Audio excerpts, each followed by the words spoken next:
If your WhatsApp photos aren't showing up in your gallery, follow this simple step.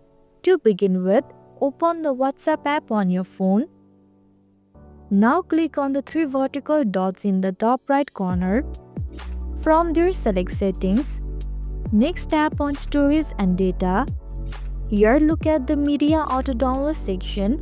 Now open the available option one by one and ensure Photos is selected before hitting OK. This allows images to download automatically. Now repeat the same step for the remaining two options. Once done, go back to the main settings page and click on Chats. Lastly, turn on Media Visibility toggle. This ensures downloaded photos are visible in your phone gallery, and that's it. For more helpful tips and tricks, make sure to subscribe to our channel.